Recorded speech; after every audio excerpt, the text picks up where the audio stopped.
नमस्कार, मैं DG NDRF आदरणीय प्रधानमंत्री महोदय का इस वर्चुअल सम्मेलन में हार्दिक स्वागत और अभिनंदन करता हूं। इस सम्मेलन में उपस्थित अन्य महानुभाव, माननीय गृह एवं सहकारिता मंत्री श्री अमित शाह, गृह सचिव Shri Ajay Kumar Bhalla, chief of army staff general M Naravane, chief of air staff air chief marshal V R. Chaudhari, मुख्य सचिव झारखंड श्री सुखदेव सिंह, डीजी झारखंड श्री नीरज सिन्हा और डीजी आईटीबीपी श्री संजय अरोड़ा का भी मैं हार्दिक स्वागत करता हूं।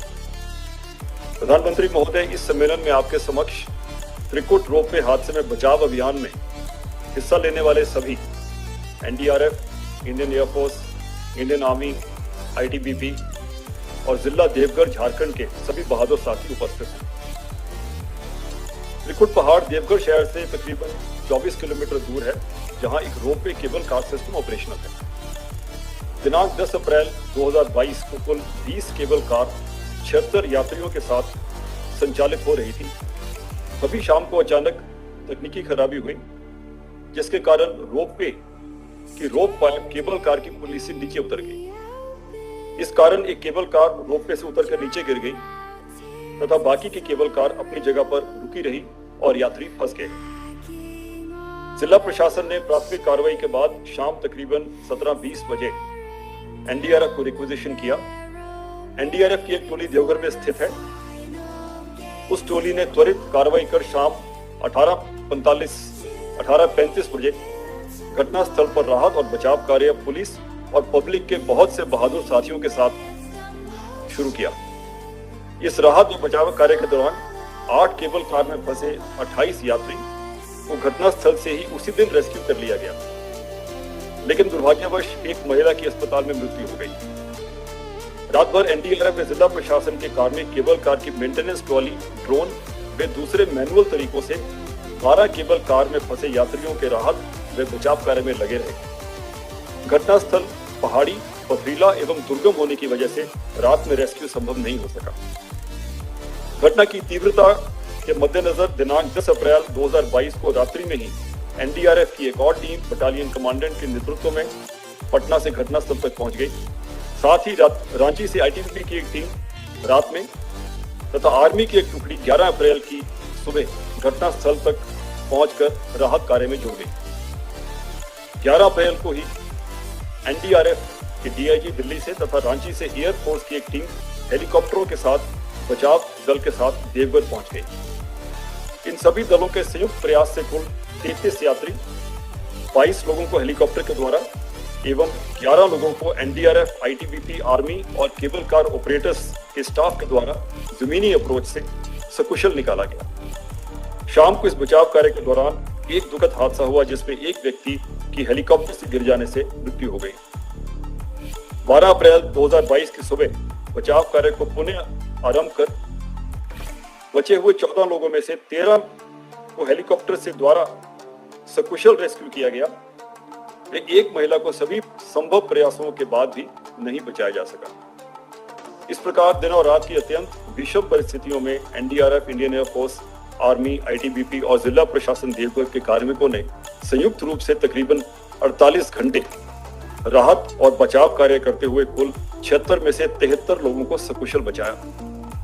इस पूरे अभियान को गृह मंत्रालय और एनडीआरएफ हेडक्वार्टर्स द्वारा 24/7 मॉनिटर किया गया तथा समन्वय बनाते हुए ऑपरेशन को अंजाम दिया गया।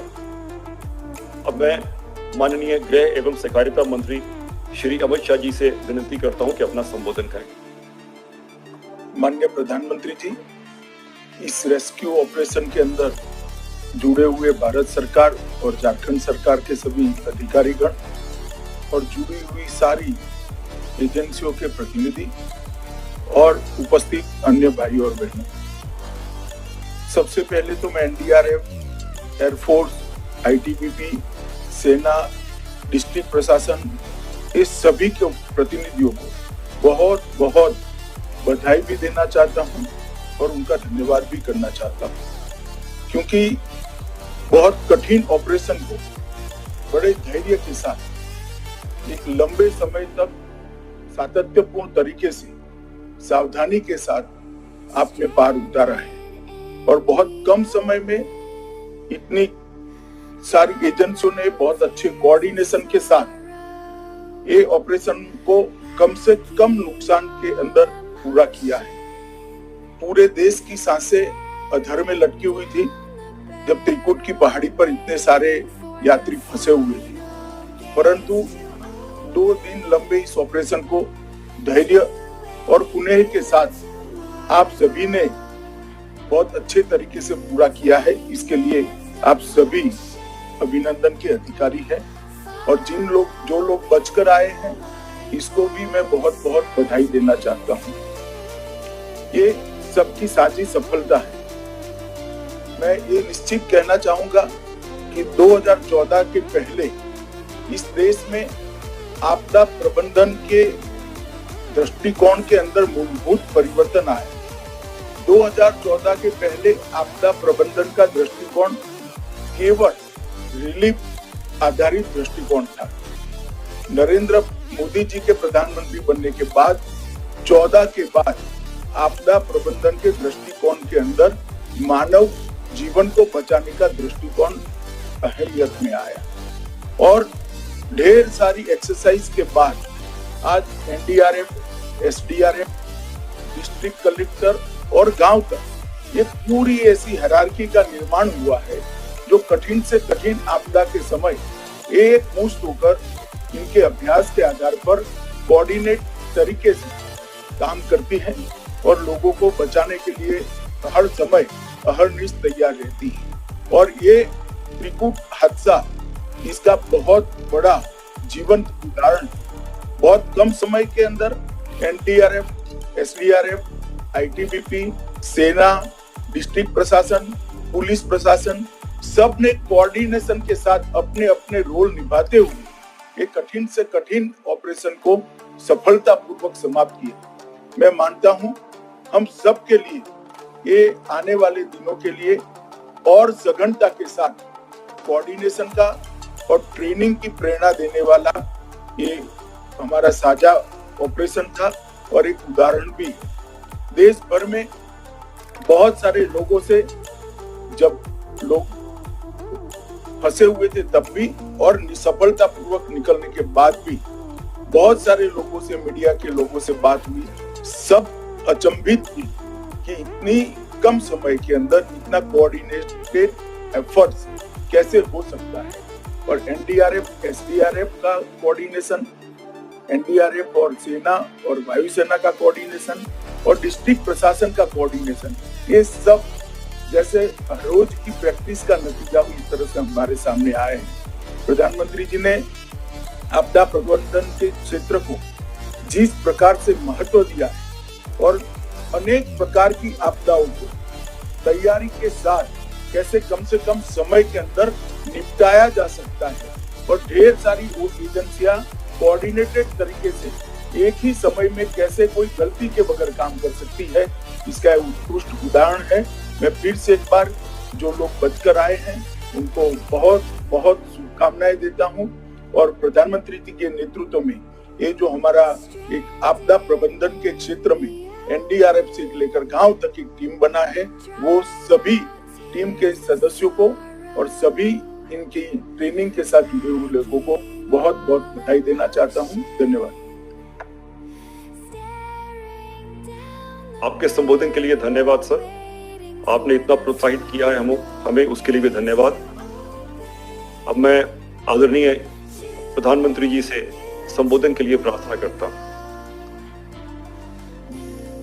हमारे साथ जुड़े गृह मंत्री श्री अमित शाह, सांसद श्री निशिकांत दुबे जी, गृह सचिव, chief of army staff, chief of air staff, DGP Jharkhand, DG NDRF, DG ITBP, स्थानीय प्रशासन के साथी, हमारे साथ जुड़े सभी बहादुर जवान, कमांडोज, पुलिसकर्मी, अन्य साथीगण, आप सबको नमस्कार।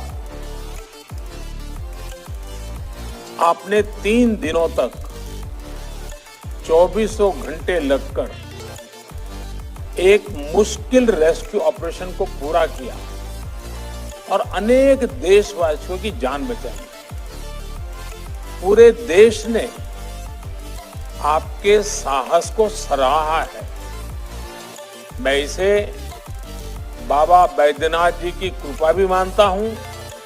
हालांकि हमें दुख है कि कुछ साथियों का जीवन हम नहीं बचा पाए। अनेक साथी घायल भी हुए। पीड़ित परिवारों के साथ हम सभी की पूरी संवेदना है। मैं सभी घायलों के जल्द स्वस्थ होने की कामना करता हूं। साथियों, जिसने भी इस ऑपरेशन को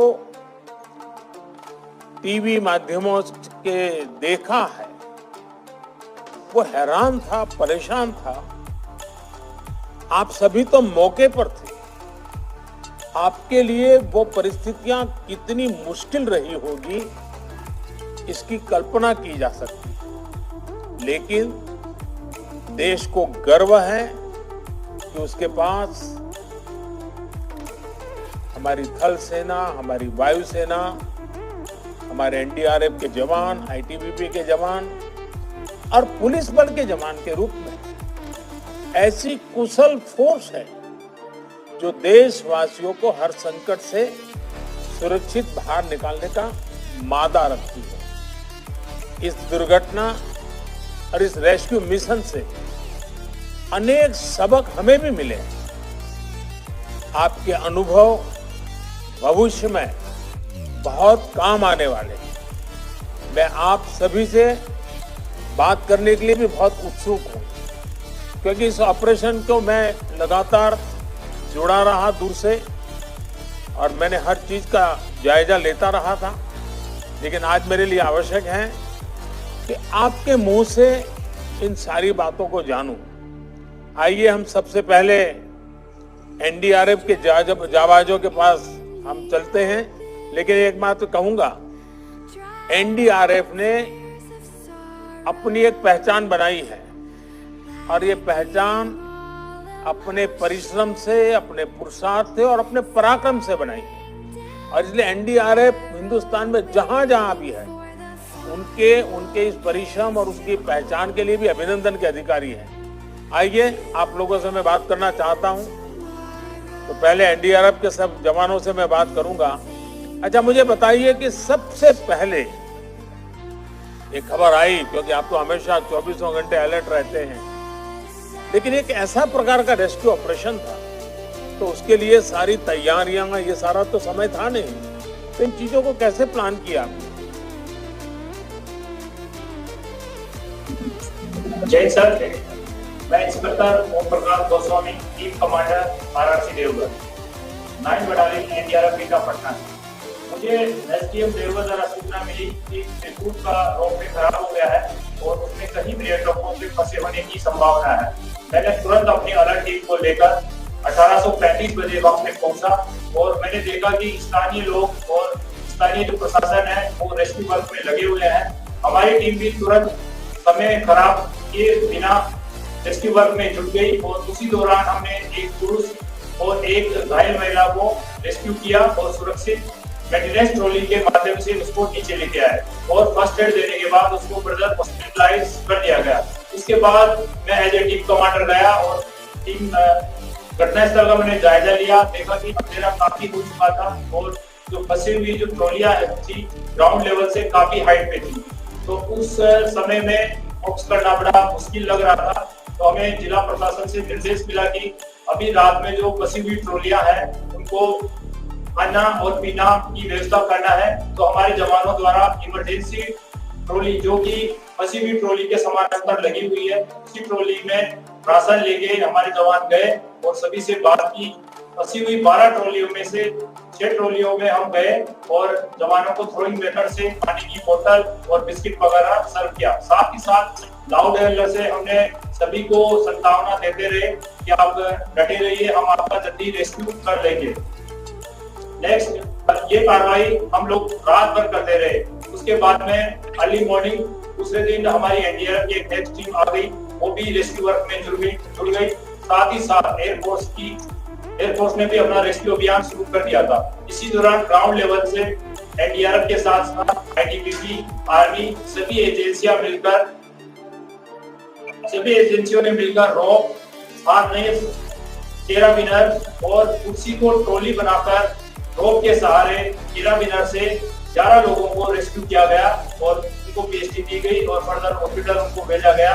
और इस दौरान रात में भी एनडीआरएफ दूसरे दिन भी सेम जो फर्स्ट दिन कार्रवाई की वही उन्होंने पानी और भोजन की व्यवस्था कंटिन्यू करते रहे। और नेक्स्ट तीसरे दिन एयरफोर्स ने अपना काम किया और रेस्क्यू खत्म किया। तो लास्ट में मैं यही कहना चाहता हूँ कि ये ऑपरेशन बहुत ही कठिन था, लेकिन हमारी जितने भी एजेंसियां ग्राउंड पे काम कर रही थी उनके आपसी तालमेल समन्वय से ही ये ऑपरेशन खत्म हो पाया है। और सर हमारा एनडीआरएफ का एक मोटो है, आपदा सेवा सदैव सर्वत्र, उसमें हम सफल रहे हैं। Thank you sir. जय सर।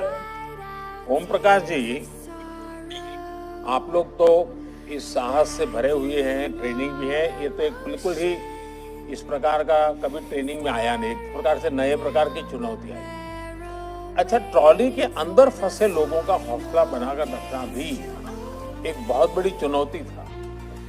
क्या आपको उसको भी हैंडल करना पड़ा क्या? ट्रॉली में जो लोग फंसे थे कि वो शिकायत करते होंगे, चिल्लाते होंगे, रोते होंगे, बड़ी कठिनाई से गुजार रहे होंगे।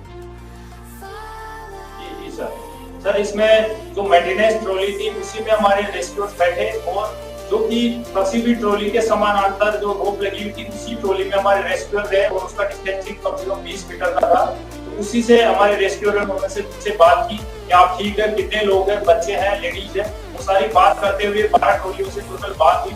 लेकिन जो फूड की व्यवस्था है वो 6 ट्रॉलियों में हम पहुंच पाए। बाकी 6 ट्रॉलियों की हाइट बहुत ज्यादा होने की वजह से हम बोतल वगैरह या फूड पेंट्री के पास थ्रो नहीं कर पाए। आपके एनडीआरएफ के सभी जवानों को मेरी तरफ से बधाई है। आपके साहस को पूरा देश सराह रहा है।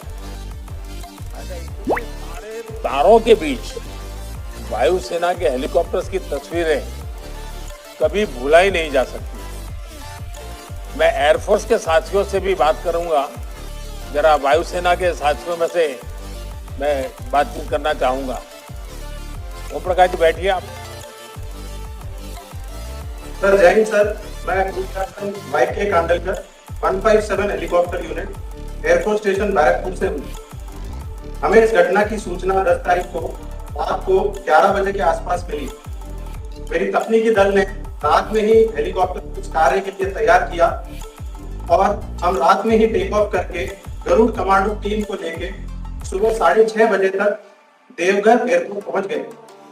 वहां पर एनडीआरएफ टीम, आर्मी और डिस्ट्रिक्ट एडमिनिस्ट्रेशन ने हमको मौजूदा स्थिति का जायजा लिया।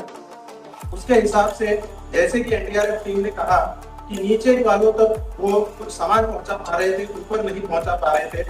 हमें ये बात हवा से समझना बहुत जरूरी था, इसीलिए हमने हवाई सर्वेक्षण करने का निर्णय लिया। जब हम हवाई सर्वेक्षण करके हेलीकॉप्टर वहां पे ले गए तो हमें वो जो रोपवे की केबल्स थी वो बहुत पास जाने के बाद ही दिख रही थी। हेलीकॉप्टर जब उस केबल के पास जाता था तो 2-3 कठिनाइयां आ रही थी। सबसे पहली तो हेलीकॉप्टर की जो हवा चलती थी उससे वो केबल और वो केबल कार दोनों की झूलने लगती थी और इस झूलने की वजह से जो रोपवे है वो हेलीकॉप्टर के पंखे से टकराने का खतरा बढ़ रहा था। इस प्रकार हमने फिर पूरे प्लानिंग करके कि कैसे करेंगे, क्या खतरे हैं और इससे हम कैसे निपट सकते हैं, हमने पूरी प्लानिंग की और रेस्क्यू ऑपरेशन करीब 11:30 बजे शुरू किया। हम एक ट्रॉली के ऊपर जाते, उसके ऊपर हवाई जहाज को स्थिर रखना बहुत मुश्किल था क्योंकि वो झूल रहा था। मेरे फ्लाइट गनर हवाई जहाज का दरवाजा खोल के ट्रॉली को देखते और मुझे निर्देश देते कि ट्रॉली कहाँ जा रही है। उस हिसाब से हम हेलीकॉप्टर को वहां पे रखने की कोशिश करते, गरुड़ कमांडो को विंच डाउन करते, वो ट्रॉली पे उतरता, अंदर जाके एक एक करके यात्री को विंच अप करने के लिए तैयार करता और उसके बाद हम उनको विंच अप कर देते।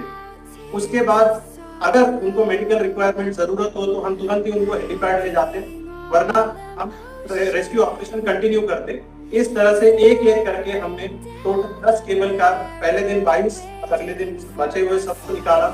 टोटल 10 कार में से हम 35 लोगों को बचा पाए।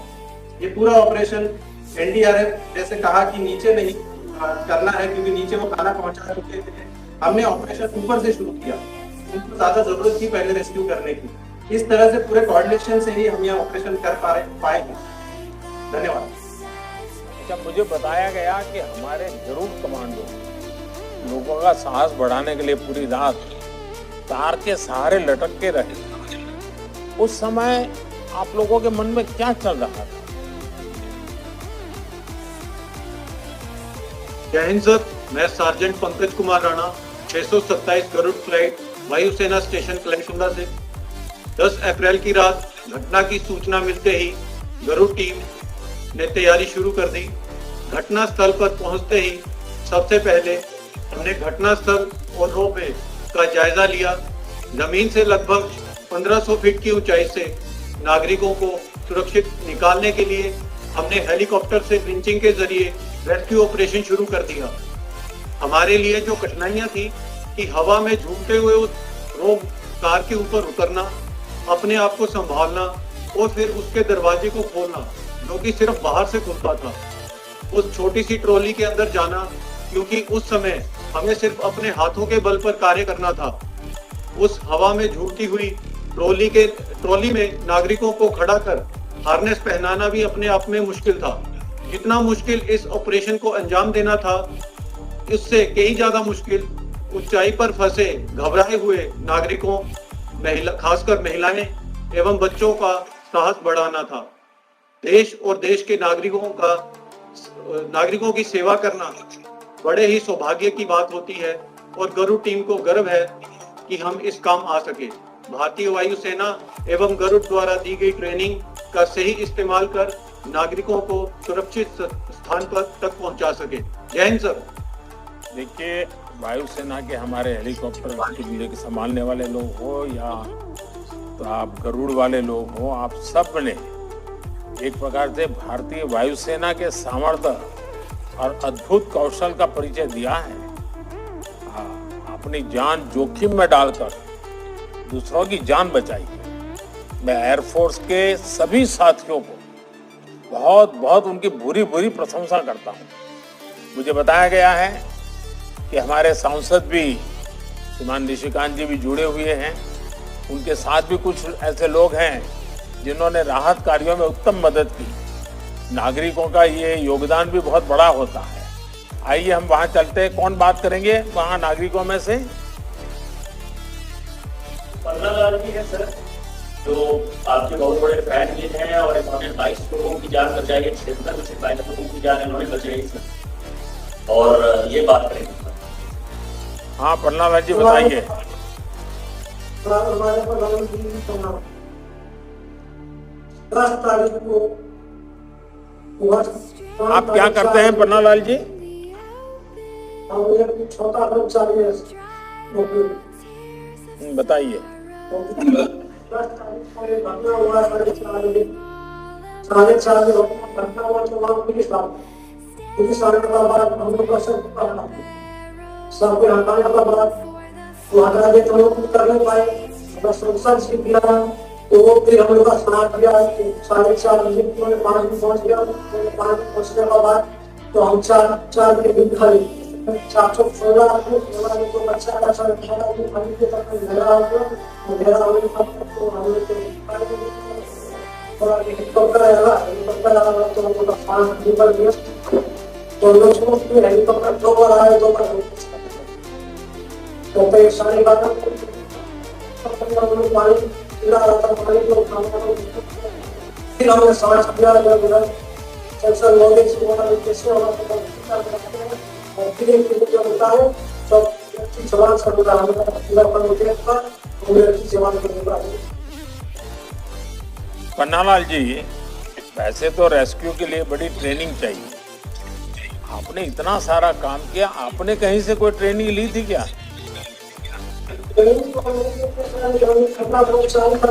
कहाँ से खाना खा गया, क्या हुआ, रस्सी पर पहाड़े से बैठ गया तो हम लोग जीता गया। देखिए, आप सब जो नागरिक वहाँ बैठे हैं, आप सबने खुद रात रात काम किया है। दूसरों की मदद और सेवा भाव ये हमारी परंपरा, हमारी संस्कृति का अभिन्न हिस्सा है। आपने मानवता का बहुत पुण्य काम किया है। बाबा का आशीर्वाद आप सब पर बना रहे, यही मेरी कामना है। अब मैं जरा आईटीबीपी के जाबाजों से भी बात करना चाहता हूं। आईटीबीपी के जवानों से बात करूंगा। जय सर, मैं इंस्पेक्टर अनंत कुमार पांडे, चालीसवीं वाले आईटीबी से। हमें घटना की जानकारी मिलते ही हम तुरंत घटनास्थल के लिए रवाना हुए। करीब रात में 2:40 पर हम वहां पर पहुंच गए। सिविल प्रशासन के साथ समन्वय स्थापित करने के बाद एक लोकल की मदद से हम रेस्क्यू पॉइंट के लास्ट पॉइंट तक गए। वहां जाने के बाद जो नजदीकी 2 गाड़ी थी उनसे हमने बात की और जो बची हुई 10 गाड़ी थी उनसे हमने ड्रैगन लाइट की मदद से संपर्क स्थापित करा ताकि उनमें कॉन्फिडेंस बिल्डअप हो जाए कि हमें बहुत जल्दी ही निकाल लिया जाएगा। फिर हमने उस पूरे एरिया की रेकी करने के बाद लगभग उजाला हो गया था। एरिया रेकी स्टार्ट हो गई थी, लेकिन एयर और कंडीशन इतनी खराब थी कि स्टार्टिंग की एरियल रेकी को खास सफलता नहीं मिल पाई। इसके कारण आईटीबीपी का ग्रुप लोकल के साथ मिलकर इम्प्रोवाइज तरीके से एक रास्ते को हमने पुली की मदद से ऊपर जो रोप था उस पे डाला और जिसकी मदद से हमने नंबर 1 स्टोरी पर वाटर बोतल और रिफ्रेशमेंट का सामान पहुंचाया। उसके बाद सिविल प्रशासन से हमने बात करके ड्रोन मंगवाए, क्योंकि लास्ट नाइट सिविल प्रशासन ने ड्रोन को ऑपरेट किया था लेकिन वो सक्सेसफुली ऑपरेट नहीं कर पाए थे। हमारी जो यूनिट है वो एंटी नेक्सस ऑपरेशन में है, तो हमें ड्रोन का अच्छा एक्सपीरियंस था, तो हमने ड्रोन की मदद से रस्सी को ऊपर पहुंचाया और उसकी मदद से हमने वाटर बोतल्स वगैरह ऊपर पहुंचाई। उसके बाद जो फर्स्ट स्टोरी जहाँ पर रस्सी पहुंच चुकी थी वहां से हमने सिविल सोर्सेज और सिविल कॉर्पोरेशन की मदद से 4 लोगों को रेस्क्यू किया। ये 4 लोगों का रेस्क्यू करना पूरे ऑपरेशन का मेन टर्निंग पॉइंट था, क्योंकि काफी लंबे समय बीत चुका था और कोई रेस्क्यू नहीं हुआ था, सबका थोड़ा डाउन था। वहाँ कुछ कंडीशन के बाद उनका माल बहुत अप हुआ और फिर एक ऑपरेशन में फ्लो आ गया और फिर कंटिन्यू हमारे हेलीज ने लोगों को रेस्क्यू करना स्टार्ट कर दिया। उसके बाद ट्विस्टर को रेस्क्यू किया जा रहा था, कि हमारी medical team last rescue point पर हेलीपैड पर अवेलेबल थी, जिनको की प्राथमिक उपचार दिया जा रहा था। और एयर इतना खराब था कि सर ज्यादा लोग जो ऊपर चढ़ चुके थे वो नीचे नहीं आ रहे थे, तो हमारी आईटीबीपी के ग्रुप ने उनको वहाँ तक वाटर बोतल केक वगैरह पहुंचाए और इसकी भीड़ बहुत ज्यादा होने के कारण हमने अपनी छोटी टुकड़ी सिक्योरिटी में लगा दी थी ताकि कोई सिचुएशन पैनिक ना हो, सबको अपने कॉन्फिडेंस से रखें। और अंत में मैं यही कहना चाहूंगा कि आपके संबोधन से हम सब में एक नई ऊर्जा का संचार हुआ है। मैं सभी धन्यवाद व्यक्त करता हूँ और भारत की सीमा पुलिस अपने देशवासियों के लिए सर्वप्रथम तत्पर रहेगी। जय सर, थैंक यू। देखिए, इस दुर्घटना में बच्चे भी फंसे थे, क्या उनके लिए आप लोगों ने अलग से कोई रणनीति बनाई थी क्या बच्चों के लिए?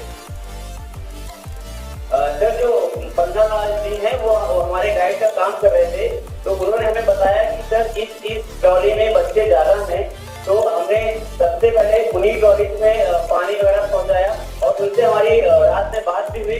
रात में हमने काफी टाइम उनके साथ उन पत्थरों में बिताया और उनसे बात की ताकि वो परेशान ना हो। अच्छा, मुश्किल से मुश्किल चुनौती के सामने अगर हम धैर्य के साथ काम करते हैं तो सफलता भी मिलती है। आप सभी ने इस रेस्क्यू ऑपरेशन के दौरान जिस धैर्य का परिचय दिया है वो अतुलनीय है। इसके लिए आप सभी प्रशंसा के अधिकारी हैं। हमारे साथ स्थानीय प्रशासन से जुड़े लोग भी हैं, उनसे भी बात करते हैं। स्थानीय प्रशासन से कौन बात करेंगे?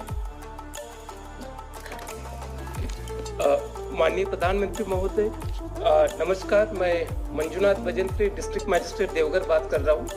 सर, उस दिन घटना सूचना जैसे ही हमको मिल गया तो हम वहाँ तुरंत एसडीओ को भेज दिए और उसके बाद एनडीआरएफ को भी इंफॉर्मेशन देते हुए मैं और एसपी साहब वहाँ पहुँच गए और सिचुएशन का हमने सबसे पहले असेस किया।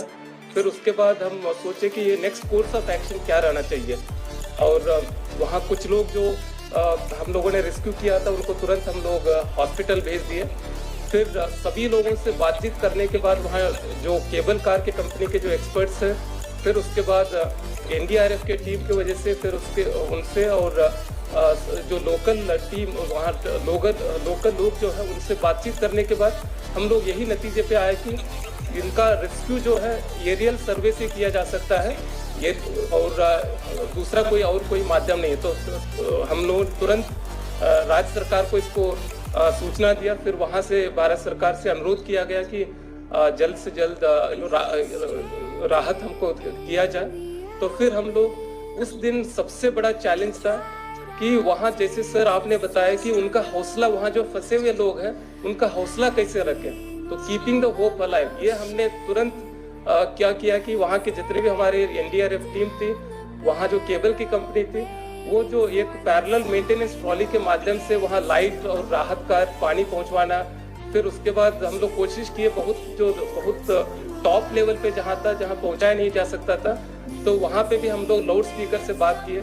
और हमको क्योंकि नेक्स्ट डे एयरफोर्स आने वाली थी, तो उसके लिए हम लोग पहले ही थोड़ा स्टडी कर ले कि कौन सा ट्रॉली में कितने लोग हैं और किस तरह के लोग हैं और उनका क्या स्थिति है, बच्चे तो नहीं है, तो वो सारा चीज़ हम लोगों ने पहले ही बना दिया। तो उस दिन हम लोगों को जो चार्ट बना दिया कि 12 ट्रॉली में 48 लोग हैं, हर एक ट्रॉली में कितने लोग हैं, वो सारा हम लोगों ने बना के रख दिए। तो फिर नेक्स्ट डे जो है जैसे एयरफोर्स आई, उससे पहले ही हम लोगों ने सभी जगह टेम्पररी हेलीपैड तैयार कर दिए थे। फिर उसके बाद एयरपोर्ट में जो चाहिए सारा कोऑर्डिनेशन जो रहना है वो कर दिए थे। और उस दिन सुबह जब आईटीबीपी और एनडीआरएफ की एडिशनल टीम भी जब आई, इंडियन आर्मी भी आई, तो वो सभी लोग जाते थे, देखते थे, अरे ये तो इतना ऊपर है, कैसे निकाल पाएंगे। तो सब लोग आते थे, बोलते थे हाँ ये तो एरियल से ही निकल सकता, और कोई रास्ता है नहीं। तो फिर हम लोगों ने एयरपोर्ट जब आई सर, तो इसका रेस्क्यू शुरू हुआ। उस दिन 33 लोगों का जो फर्स्ट डे रेस्क्यू हुआ। और उस दिन सर एक घटना मैं बताना चाहता हूँ कि सुबह मुझे लगभग 4 बजे जो कॉल आया, क्योंकि हमने भी रात को जिन से कॉल हुआ था उन सब से बात किए थे। तो एक व्यक्ति बोले कि सर हमको जल्दी निकालिए ना, क्योंकि हमको सुबह हमारे घर में बच्चे का स्कूल बोर्ड एग्जाम है। तो मैंने उससे मुझे कॉन्फिडेंस भी आया कि इनको पूरा हौसला है, हम लोगों ने जो भी दिया है वो सारा चीज़ें इन लोगों के पास। फिर और एक व्यक्ति ने जो रात को 2 बजे हमने फ़ोन किया था, तो वो सुबह लगभग 4 या 5 बजे मुझे फ़ोन करके वो बताया कि आप बता रहे हैं कि हेलीकॉप्टर आ रही है, ये क्या नौटंकी चल रही है, हमको क्यों नहीं आ रही है। तो सर हमने बताया कि नहीं नौटंकी नहीं, हम लोग तो आने वाली है, जैसे सनराइज होगा तो आएगा। तो उन्होंने बताया कि जल्दी से, हम कब तक बैठे रहेंगे यार, जल्दी से बुलाए। तो फिर हमको लगा कि इनका सभी का हौसला है और इनका होप पूरा है और हम लोग कर पाएंगे सर। और इसके माध्यम से फिर बाद में हम लोगों ने सारे ब्रीफिंग, जिसको मीडिया को भी जो प्रॉपर कम्युनिकेशन होना चाहिए वो सारा चीज़ किए। और जितने भी मल्टी एजेंसीज है सर, एनडीआरएफ, इंडियन एयरफोर्स, फिर उसके बाद आईटीबीपी, इंडियन आर्मी, इन सब के साथ समन्वय बनाया सर। फिर नेक्स्ट डे जो है हम लोग रिमेनिंग लोगों को भी किया सर। और उस दिन जब एक व्यक्ति को नहीं बचा पाए, तब तक सनसेट हो रही थी, तो हमने अनुरोध किया कि आज इसको क्लोज किया जाए, नेक्स्ट डे हम लोग करें। और रात के दौरान हम लोग फिर से ड्रोन से उनको जो भी खाना वाना, पानी, जितना लोगों को हम लोग पहुँचाया जा सकता पहुँचाएं सर।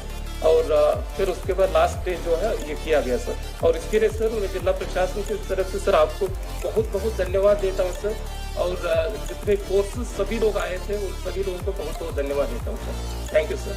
मंजुनाथ जी, आपका तो टेक्नोलॉजी का बैकग्राउंड रहा है, इस रेस्क्यू ऑपरेशन में आपकी इस पढ़ाई का भी उपयोग हुआ क्या? यस सर, क्योंकि सर प्लानिंग में हम सोच रहे थे कि सर वहाँ वो ऑलमोस्ट 90 डिग्री और वो जो 45 डिग्री एंगल पे वो रोपे था, तो उस समय लग रहा था कि सही में इवन जब अगर एयरफोर्स भी आएगी तो हम लोग कैसे कर पाएंगे, वो चिंतित थे हम। उसके बाद जो हमको प्लानिंग में खासकर यूज हुआ सर, उस समय रात को ही हम लोग पहले ही पूरा तैयारी करके रखते, एक एक ट्रॉली में क्या क्या कौन लोग हैं और उनका क्या स्थिति है, ताकि सुबह रेस्क्यू करते वक्त उनको पता चले कि कहाँ बच्चे हैं, कहाँ महिलाएं हैं, तो वहाँ ज्यादा फोकस करें सर। और इतना ही नहीं सर, वो उसका हम लोगों ने वीडियो बनाया, जो ट्रॉली जो है हर एक ट्रॉली का उसका डायमेंशन रफ और पूरा 360 डिग्री एंगल, और वो इंडियन एयरफोर्स के हम लोगों के जो ग्रुप कैप्टन साहब थे उनको दे दिया सर, ताकि वो लोग अपना स्ट्रैटेजी बना पाए, कैसे किस तरफ आउटसाइड डोर है, कितना केबल से जो सी है उसको अंदर कैसे जाना है, उन्होंने उसकी स्ट्रैटेजी बना के वो लोग कर पाए सर। देखिए, इस तरह के हादसे दोबारा ना हो ये बहुत जरूरी है। इस हादसे से जुड़े जो भी आपके अनुभव है उसकी जानकारी बहुत अहम होगी। स्थानीय प्रशासन के अन्य लोगों को भी आप मेरी तरफ से साधुवाद दीजिएगा। अब मैं अपनी थल सेना के जाबाजों से बात करना चाहता हूँ। आइए थल सेना के सब जवानों से बात करते हैं। जय हिंद सर, मैं brigadier Ashwini Nayyar, deputy GOC 23 infantry drill. हमारा कॉलम 10 ऑफिसर्स, 9 जेसीओ, 97 OR। हम सुबह 4 बजे 11 अप्रैल को घटना स्थल पर पहुंचे। पहुंचते ही डिस्ट्रिक्ट एडमिनिस्ट्रेशन डीसी साहब, एसपी साहब ने हमारे कॉलम को ब्रीफिंग दी कि इस समय 12 ट्रॉलीज में 48 नागरिक फंसे हुए हैं। हमने तुरंत उसी समय मेंटेनेंस ट्रॉली के जरिए सभी ट्रॉलीज की रैकी की। दूसरी रैकी सुबह होने के बाद 6:30 बजे की गई। फिर हमने सभी एजेंसीज के साथ कोऑर्डिनेट करके ये प्लान बनाया कि जो पहली 4 ट्रॉलीज हैं उनकी हाइट लगभग 150 से 200 फीट थी। तो हमने ये प्लान बनाया कि इनको हम मैनुअल इंटरवेंशन से, हमारे कमांडोज और हमारे घातक, इनको हम वापस निकालेंगे और बाकी जो 8 ट्रॉलीज हैं जो कि 600 से 2000 फीट की हाइट पर थी, उनको भारतीय वायुसेना उनको विंचिंग ऑपरेशन से निकालेगी। इसके लिए हमारे घातक जाबाज जो पायलन था उसको 200 फीट ऊपर चढ़े और फिर रोपवे के साथ क्रॉल करते हुए ट्रॉली तक पहुंचे। ट्रॉली का दरवाजा खोला और लोगों से मिलके वहां से 200 फीट नीचे तक हमने रोपवे डाला और वहां से नागरिकों को कंट्रोल्ड रूप से बांध के स्लीदर कराया और इस तरह से 11 नागरिक पहली 4 ट्रॉली से निकाले। उसके साथ साथ मेडिकल टीम्स जो मेकशिफ्ट हेलीपैड पर थी उनके साथ कोऑर्डिनेट किया ताकि एयरफोर्स के जो हेलीकॉप्टर्स हैं उनको शॉर्टेस्ट डिस्टेंस पे एक शटल मिल सके। और सभी एजेंसीज ने ITBP, air force, army, NDRF, local administration सभी ने मिलकर इसको एक बहुत ही कोऑर्डिनेटेड ढंग से इस ऑपरेशन को अंजाम दिया। जय हिंद सर। ये बहुत ही अच्छी बात है कि आप सभी ने तेजी से काम किया और बहुत ही कोऑर्डिनेटेड ढंग से किया, प्लानिंग करके किया। और मुझे बराबर है, जब पहले दिन शाम को ही खबर आई, फिर ये खबर आई कि भाई हेलीकॉप्टर ले जाना कठिन है क्योंकि हेलीकॉप्टर का वाइब्रेशन है, उसकी जो हवा है उसी से कहीं तार हिलने लग जाए, ट्रॉली में से लोग कहीं बाहर गिरने लग जाएं, तो हेलीकॉप्टर ले जाना के वो भी चिंता का विषय था। रात भर तो उसी की चर्चा चलती रही। लेकिन इन सब के बावजूद मैं देख रहा हूं कि जिस कोऑर्डिनेशन के साथ आप लोगों ने काम किया, और मैं समझता हूं कि इस तरह की आपदा में समय, रिस्पॉन्स टाइम एक बहुत महत्वपूर्ण फैक्टर होता है। आपकी तेजी ही ऐसे ऑपरेशन की सफलता या विफलता तय करती है। वर्दी पर लोगों की बहुत आस्था होती है। संकट में फंसे लोग जब भी आपको देखते हैं, चाहे एनडीआरएफ का यूनिफॉर्म भी अब परिचित हो गया है, आप लोग का तो परिचित है ही है, तो उनको विश्वास हो जाता है कि अब उनकी जान सुरक्षित है। उनमें नई उम्मीद जग जाती है।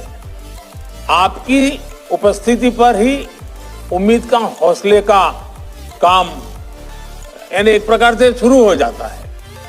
वरिष्ठ नागरिकों और बच्चों का ऐसे समय में विशेष ध्यान रखना बहुत आवश्यक रहता है और मुझे इस बात का संतोष है कि आपने अपने प्लानिंग में और ऑपरेशन की प्रक्रिया में इस बात को बहुत प्राथमिकता दी और बहुत अच्छे ढंग से उसको किया।